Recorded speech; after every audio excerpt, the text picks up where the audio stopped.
right. Man, that was a tough one. Doggone it.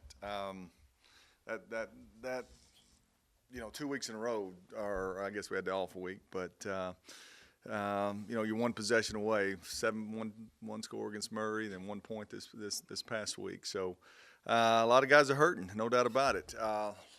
What I told the kids is we're playing just good enough to lose. I mean, because there's some things on tape that I'm proud of. That if you'd have told me that all three starting linebackers are going to be out, two the whole game and one for 3 quarters, that two DBs would be out, so 5 starters off defense were not in there, and we would still hold them under 300 yards. I'd be very proud of that. I would have taken that. If you'd have told me we were going to score 34 points, okay, then that's pretty proud of that. Their defense is solid. Okay, you have a 10-point lead at halftime. You're up for 24 points in the second quarter. Those are all some great things. But where the downside's coming is when you play just good enough to lose, or not finding ways to win, or it's a combination of things. It's a combination of you get a ball knocked loose and they scoop and score.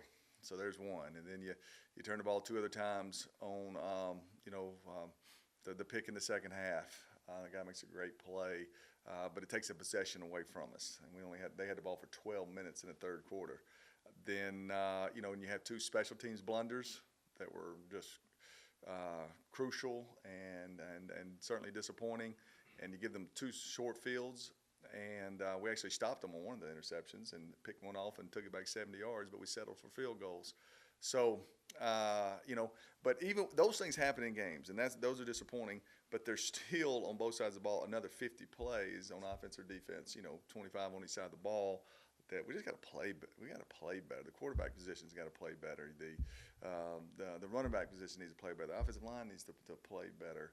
So there's still other plays that you have to make throughout the game that aren't seen on the news, that you're only seen on the film when you come in there and look at it on Sunday, that have to be made in order for us to overcome turnovers and things that happen throughout the game. You can't just put it on those things, and we're not doing those.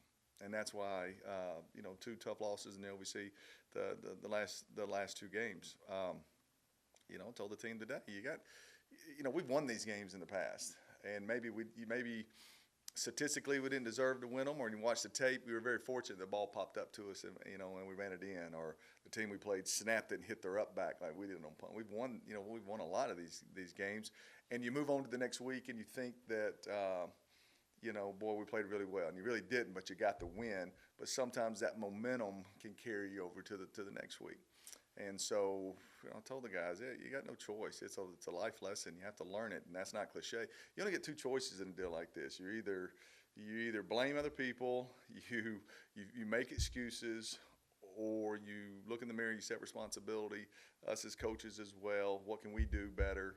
What more play can we call? How can we practice it different? Are we playing the right guys? You keep searching for things that you can do better for every person in this program, and then you move on to the next week. You don't have a choice. The second that we feel sorry for ourselves and look for excuses and stuff, that's when we won't be ready to play, and we won't even have a chance. We're not good enough to not play with energy and play hard.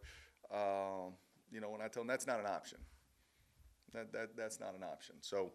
Those are your 2 choices, and you move on to this week playing, a team that's kind of going through the same thing we are, except they're very explosive on offense. 2 good quarterbacks that push the ball down the field. I believe it's 3 or 4 senior wideouts, and they play with tempo, and they can score in a hurry. And they've scored on everybody except for this week against Jacksonville, as far as in the 30s and 40s, and one time even 50s. And then on defense, they switched their scheme. They've gone to the 3 down. We're very similar. They play the 3 down like we do, and so we're familiar with that. So got to get a good plan together and go back to work. When you talk about those 50 plays, like that, is that what you focus on in practice preparation with the guys? Yeah, both. Because the easy thing to do is say, the punt, the ball, the running back ball bounce up, the interceptions. That's the obvious thing. That's what fans do, and that's what I would do too as I'm watching the game. It's getting your quarterback to to read it on the play action when we got Terry Williams running over the top of the coverage twice, and we don't get it to him. That's a young quarterback that we've got to coach up to to make that play. It's having a corner that's unblocked or safety that's unblocked that's got to make the fit and got to tackle guy and get the guy down. That we don't see. The excuse is, oh well, they ended up getting a short field. Well, so we stopped them when they got the short field before. Let's do it again. So that's just winning football. That's the formula for winning football. You have to make those unheralded plays when they're not there, or when they're not scoring plays. Those we're missing those. It was the same deal with Murray too. Same deal with Murray. You tell the guys, hey, don't just pat yourself on the back when you make a good play. Let's eliminate the critical, the plays that are getting us beat, as well as the plays that are getting 2 yards and they should get 8 yards, or the plays that they're getting 8 yards and they only should have got 2 yards. Those are the ones that if you get rid of both those, now you're sitting there, like Jacksonville State is. I mean, that's what they do. They overcome their bad plays, but they minimize their bad plays. And we're not doing that. I know there's no magic answer to this, but the third down efficiency in the last 2 games. Awful. It's been really bad. Just a 2 for 25. What are y'all trying to do? There is no formula. You're right on that. If you go back and look at it, if we don't have a big run on first down the last 2 weeks, or hit a big play in the passing game, now you're second long, okay? And so then we haven't been good enough up front to push people around, to get it to a third and short. It's still getting to a third and long, third and medium at best, and then we're not converting on that. And then when you do run it on first down, and let's say you have an RPO on second down, and you overthrow the stop route down here, and so you don't get it back to a 3rd and 2. Now, once again, you're back to a 3rd and long. There is no magic formula. Magic formula is block them better, call better plays, throw and catch. It's all 3 people combined. It can't just be. Picture this. We go 3 now. This is epitome of us the last 2 weeks. You're still scoring 45 or 38 points and 34 points. Okay, but what's happening is we go 3 and out the first drive, but they rough the punter. Okay, so you get a new set of drives, and then you go 5 plays later, then you score.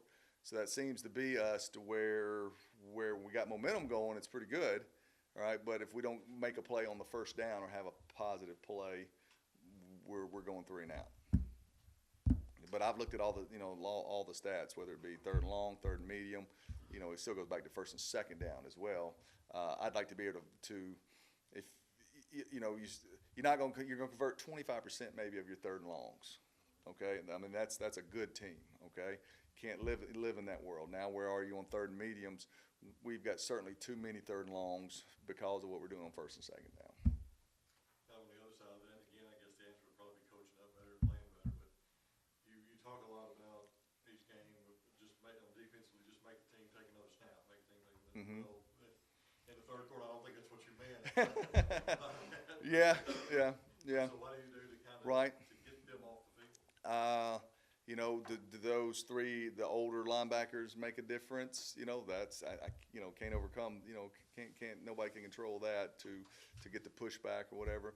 But there's still 2 possessions right there: the pick and the pick, and give them credit. Now they went back to the 2 tight end set and got away from some other stuff they were doing in the first half and second quarter. That were getting them tackles for losses and getting a lot of 3rd down, and just got away from the pass game at all.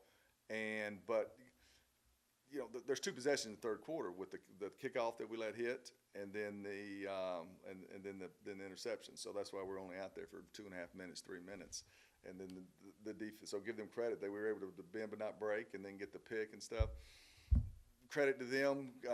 Great job by our defense of making them, like you said, snap it again. But I kind of put that back on the turnovers more than anything, because you need to go out there and eat up 4 minutes yourself or score, and give them a little break. With a young guy like Dresser, you talked about how he needs to play better. What goes into the preparation this week of teaching him better reads? With Dresser, it's a little bit easy. I say easy. The mental part of it is easy because he's a competitor, and he knows that he can play better certainly than that. When the game's on the line, he's got to play better. If you can't throw the ball on time, and make the play. And you know, there's some things that you don't get to see to where it should have been a one-step drop instead of a three-step drop, and now the ball comes out earlier, you know, and so those are frustrating to me. That there was, you know, a couple minuses on that. Those can't be like that. All right, and then so if you're not going to throw the ball on time and be, you know, accurate on time, then you better be able to make a play with your feet. And he didn't make any plays with his feet this week, and so that hurts us. And some of it had to do with going through your reads. You know, going through his reads, he never got to his backside read, therefore his eyes never got back there, and which did not allow him to step up and run. Okay. So I thought he saw the rush more than he has. I thought that, so it certainly wasn't a very good game on his part. But you know what? Because he has the ball in his hand, it's more visual. We all get to see it.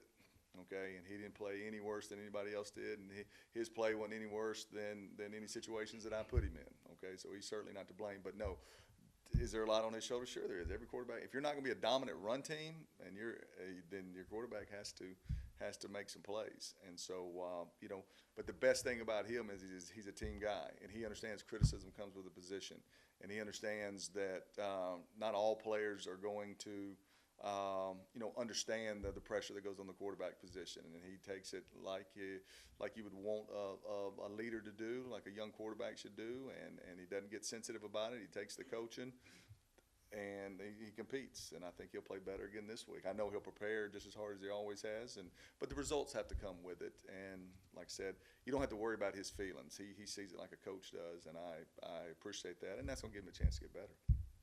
It's not an excuse for him or anything like that, but there still has to be a little patience with him because he is still 19 years old. It is, and you see you know, it's like I told him today. There's some, as we were watching tape this morning, there's some things that through playing those 5 games last year, I want him to progress past. Okay, then there's also some things that, okay, if as strength comes, physical strength, that he's going to be able to do some little different things. But I said, but you know, problem is we don't have that luxury.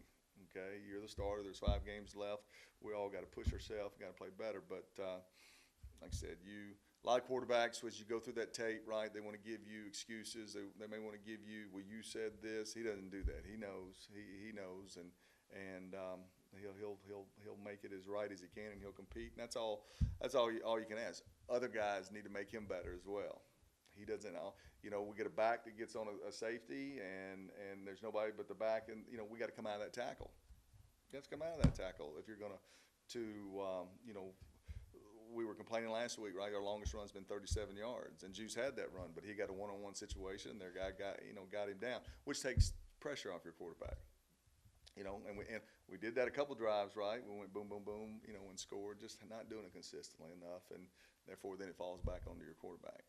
Are you getting healthier this week? Man, I hope so. Like I said, I think that's probably one of the worst games in 13 years now that we've had, where, like I said, 5 starters out on defense, and still thought we played hard. Thought we played extremely hard. Give those kids credit and those coaches credit for that. Then, like I said, then your left tackle goes out, and I think that was really the main one that we had out on offense. So hopefully, I don't know about the hamstrings. I'm not sure where that would stand, but hopefully you get Prather back this week, maybe Wall, which will help the experience as they want to push the ball down the field. Thanks, Coach. Thank you, guys. Appreciate you.